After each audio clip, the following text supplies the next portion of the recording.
Finally 10th day है। करीना कपूर की dietitian है। तीनों ने अपना एक एक बॉटल पकड़। जो गाइस पहला वर्कआउट हो गया है, केला हमने खा लिया है और अभी चप्पल वप्पल पहन के पीछे आप देखो इनके पास एक बैग है, इसमें हमारे शूज़ हैं। तो हम जिम रेडी हैं, अब जा रहे हैं अपने जिम। वॉकेबल डिस्टेंस पे है हमारे घर से हमारा जिम, 10 कदम की दूरी पे है। चलो फिर जिम में मिलते हैं। Hello good morning guys, finally मैं पहुंच गई हूं अपने जिम और यहाँ पर ऑडियो बहुत ज़्यादा एको कर रही थी, इसलिए मुझे वॉइस ओवर करना पड़ा है। तो चलो आपको दिखाती हूँ अपना जिम। तो गाइस अंदर से ऐसा कुछ दिखता है हमारा जिम। ये कार्डियो वाला सेक्शन है। हम लोग मोस्टली अपना कार्डियो यहाँ पर करते हैं और क्रॉसफिट या फिर हिट वर्कआउट भी यहीं पर किया जाता है। आप देख सकते हो कौन कौन से इक्विपमेंट्स हमारे जिम में हैं। काफ़ी सारे इक्विपमेंट्स क्रॉसफिट के लिए भी हैं और क्रॉसफिट में मुझे तो पर्सनली बहुत ज़्यादा मज़ा आता है। अब यहाँ पर हमें ट्रेनर ने लेग डे के बाद साइकिलिंग करने के लिए कहा था 10 मिनट के लिए, तो यहाँ पर हम साइकिलिंग कर रहे हैं। यार मुझे तो पर्सनली ये इंडोर साइकिलिंग और ट्रेडमिल पर चलना दोनों ही चीज़ें बिल्कुल भी पसंद नहीं है। दूसरा फॉर्म ऑफ वर्कआउट मेरे लिए चलता है, पर ये इंडोर साइकिल करना या फिर ट्रेडमिल पर चलना बिल्कुल भी पसंद नहीं है। उसके बजाय मैं ये प्रेफर करूँगी कि मैं बाहर जाकर साइकिल करूँ या फिर वॉक या फिर जॉग कर लूँ। और आता है अब ये वाला सेक्शन, ये है वेट ट्रेनिंग वाला सेक्शन जो हम दोनों को बहुत ज़्यादा पसंद है। हम लोग मोस्टली अपना टाइम यहीं पर स्पेंड करते हैं क्योंकि हम लोग अपना पहला 45 मिनट वर्कआउट जो है वो आउटडोर कर लेते, तो एक तरीके से हमारा कार्डियो हो जाता है। यहाँ भी हमें जो भी इक्विपमेंट चाहिए वो सब है यहाँ पर, और ट्रेनर्स भी हैं यहाँ पर दो जो बहुत अच्छे से हमें ट्रेन कर रहे हैं। तो हम सब्जी वाले भैया के पास आए, हमारे जिम के ऑपोजिट ही इनका ये स्टॉल टाइप का लगता है जहाँ पे पूरे साग ही बेचते हैं। तो ये देखो अभी जो बुक मैं पढ़ रही हूँ उसमें लिखा है eat local and think global, तो we are trying to eat local only. अभी यहाँ पर ये पालक वगैरह ले रहे हैं हम लोग। एकदम फ्रेश सब्जियाँ लगाते हैं भैया। तो पूरे स्टॉल में आपको ग्रीन लीफी वेजिटेबल्स भी मिलेंगे। गाइस हमने आपको रूल्स तो पहले बता दिए थे कि 5 बेसिक रूल्स क्या हैं। अब उसमें भी रूल्स बहुत ज़्यादा स्पेसिफिक हैं। तो जो बुक वाला रूल था कि you have to read 10 pages of a book, the book has to be non fictional, ठीक है। सेल्फ इम्प्रूवमेंट वाली बुक हो सकती है और नॉन फिक्शनल बुक होनी चाहिए। कोई फिक्शन वाली बुक आप नहीं पढ़ सकते हो। मेरे पीछे आप देख सकते हो बुक्स का भंडार है, अच्छा खासा लाइब्रेरी जैसा ही बहुत स्टॉक है बुक्स का। उसमें से मैंने जो बुक चूज़ की है वो है एक सेलिब्रिटी डाइटिशियन की। ये डाइटिशियन करीना कपूर की डाइटिशियन है और भी बहुत सारे बॉलीवुड सेलेब्स की डाइटिशियन है। इनका नाम है रुजुता दिवेकर और इनकी बुक का नाम है don't lose your mind loose your wait.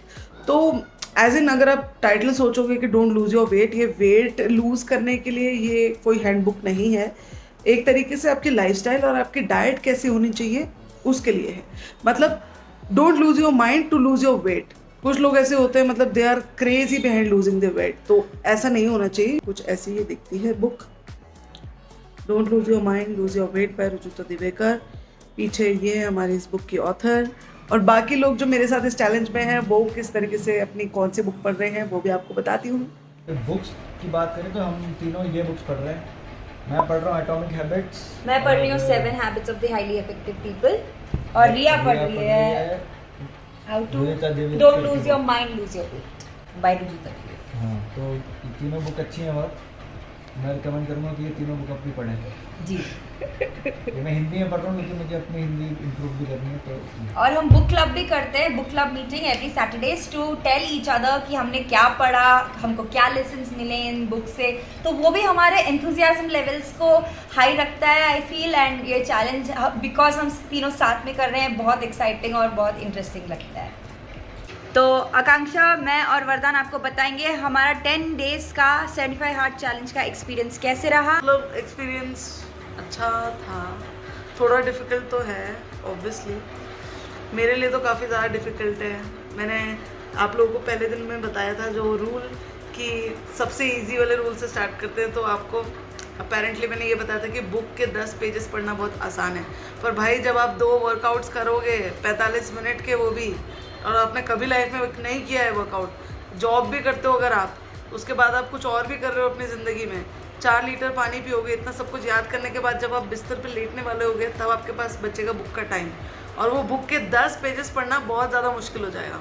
और स्पेशली तब जब आप बुक पढ़ते ही नहीं हो, बुक पढ़ना आपको पसंद नहीं है, तब तो आप सोच सकते हो कि यार 10 पेजेस बहुत भारी पड़ जाते हैं। रात को ऐसे बिस्तर पे बैठने से पहले ही, मतलब जैसे ही खाना खाते हैं हम तो 8-9 बजे हमारी आंखें ऐसे बंद हो जाने की, तो ये बहुत ज़्यादा मुश्किल हो रहा है, और पानी को ट्रैक करना भी मुश्किल हो रहा है। हाँ, पानी वाला चैलेंज मेरे लिए सबसे हार्ड था, बिकॉज मैं बिल्कुल पानी नहीं पीती थी। पानी पीना मेरे लिए सबसे ज़्यादा चैलेंजिंग था, बट फर्स्ट 5 डेज तो बिल्कुल इट वाज एक्सट्रीमली चैलेंजिंग। इतनी बार वॉशरूम जाना पड़ता है, it's very very tough, but then 5 दिन के बाद थोड़ा थोड़ा आदत हो गया है हमको। वरदान, what was most challenging for you?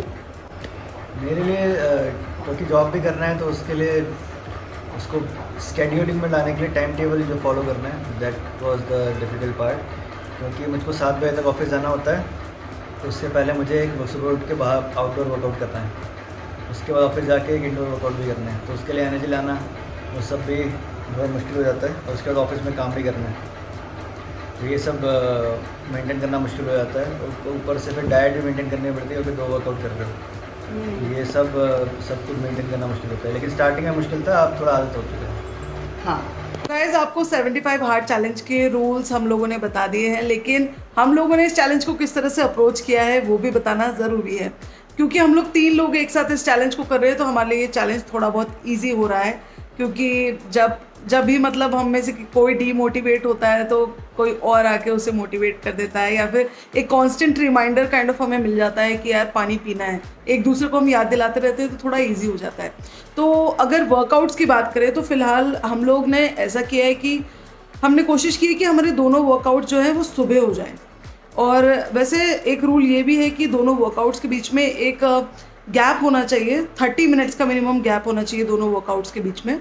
तो हम लोग कोशिश करते हैं कि फर्स्ट वाला जो वर्कआउट है that is our outdoor workout, ताकि हम लोग सनराइज़ के टाइम पर आउटडोर वर्कआउट करें अच्छे से। तो हम लोग मैं और मेरी भाभी जो है वो दोनों जाते हैं, हमारे पास के ही कॉलोनी में बहुत सारे पार्क्स हैं यहाँ पर बैंगलोर में, तो वहाँ पर हम जाते हैं।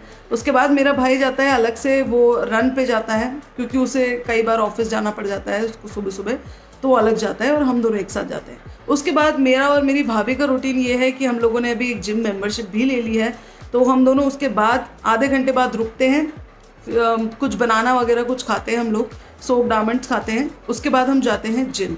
वहाँ पर भी हम 45 मिनट्स टू 1 आवर का वर्कआउट करते हैं, उसके बाद हम आते हैं घर। यार पहला दिन जो वर्कआउट का था वो बहुत ज़्यादा डिफ़िकल्ट था, क्योंकि भाई ट्रेनर जी ने तो हमारी वाट लगा दी थी, और एक एक अंग, एक एक पुर्जा दर्द हो रहा था, और आज भी 10वां दिन है तो बहुत दर्द हो रहा है। बोला तो हमें यही गया है कि 15 दिन के बाद दर्द थोड़ा कम होगा, अभी देखते हैं। तो मैं आपको बताऊंगी हमारा खाने और पीने का चैलेंज के बारे में। तो खाना तो like we already told you, हम घर का खाना खा रहे थे पिछले 10 दिनों से, और वही प्लान है हमारा आगे का भी। तो basically no sweets, no junk food, no outside meals, nothing.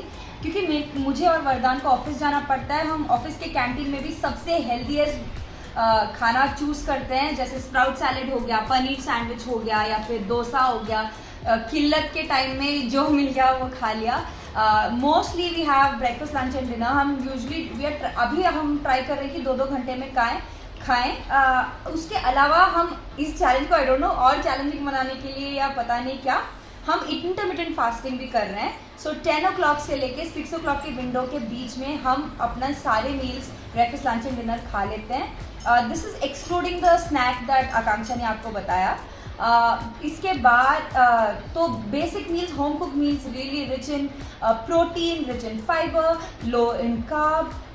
सो ऐसे मील्स खा रहे हैं हम ज़्यादातर, पनीर, स्प्राउट्स, सोया, ऐसे मील्स खा रहे हैं हम सब। इसके अलावा पानी के चैलेंज के बारे में हमने ऑलरेडी बताया आपको कि ऑलमोस्ट 4 लीटर्स पानी पीना होता है। हम तीनों ने अपना एक बॉटल पकड़ लिया है, वरदान अपना दिखा, तो ये हमारे साथ ही जुड़ा रहता है 24/7। और हम तीनों का अलग अलग ट्रैकर है जिसमें हम भरते हैं कि हमने कितना ग्लास पानी पिया, और हम डेली चेक इन्स भी करते हैं ये पूछने के लिए कि कितने पानी पिया है हमने।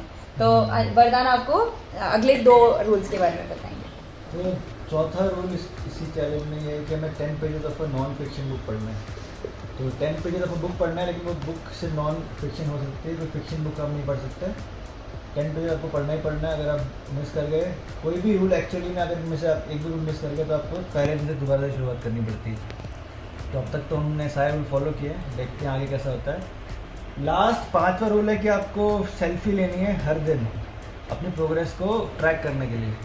तो सेल्फी लेना बहुत आसान सा काम है, लेकिन कभी कभी इतना आसान जब काम होता है तो भूल भी जाते हैं आप। तो इसलिए सेल्फी लेने का जो काम है उसके लिए मैंने तो एक तय टाइम बना रखा है कि मैं शाम को लेता हूँ, और रिया और आकांक्षा और उमा जो है वो सुबह सुबह ले लेती हैं, तो उनका भी टाइम फिक्स करें। तो बेसिकली ये जो चैलेंज है वो मेंटली टफ बनाने के लिए अपने आप को, क्योंकि जो सारे रूल्स हैं इजी तो हैं, लेकिन इसको फॉलो करने के लिए आपको टाइम टेबल बनाना पड़ेगा। जब वो टाइम टेबल आप फॉलो करोगे तो मेंटली टफ हो जाओगे। हम लोग पहले सोच रहे थे कि यार ये चैलेंज हम कर पाएंगे या नहीं, तो 10 डेज तो काफ़ी ज़्यादा स्मूथली गए हैं। अभी आगे क्या होता है, इनफैक्ट 10 डेज भी नहीं हुए हैं, 9 डेज सक्सेसफुली हो चुके हैं। आज 10th डे है, और अगर पूछोगे कि चैलेंज सो फार कैसा गया है तो काफ़ी अच्छा था। उठने में पहले हमें थोड़ी बहुत प्रॉब्लम हुई, क्योंकि जो वर्कआउट्स हमें 2 करने हैं एक दिन में, उसमें से हमने सोचा है कि हम लोग अपने जो दोनों वर्कआउट्स हैं वो सुबह ही निपटा लिया करेंगे। तो इस चक्कर से जो है बाकी टाइम तो हम टाइम दे नहीं पाते, मतलब थ्रू आउट द डे। तो हमने सोचा सुबह कर लेंगे तो सही भी है, और सुबह करेंगे अगर आप workout, then you will feel active also. आपके डे के लिए बहुत अच्छा भी होगा, अच्छा स्टार्ट मिल पाएगा। तो इस वजह से हम लोग क्या करते हैं, एक्चुअली हम लोग 5 या 5:30 बजे के विंडो में उठते हैं। तो वो उठना हमारे लिए थोड़ा सा चैलेंजिंग था, लेकिन क्योंकि हम 3 लोग हैं तो हम एक दूसरे को उठा लेते हैं, एक दूसरे को सपोर्ट भी कर देते हैं, तो हो जाता है हमारा, और हम लोगों को एक वर्कआउट बड़ी भी मिल जाता है। तो अगर ये तो बात पक्का है कि अगर आप ये चैलेंज को ना अकेले कर रहे हो तो आपके लिए और ज़्यादा चैलेंजिंग हो जाता है।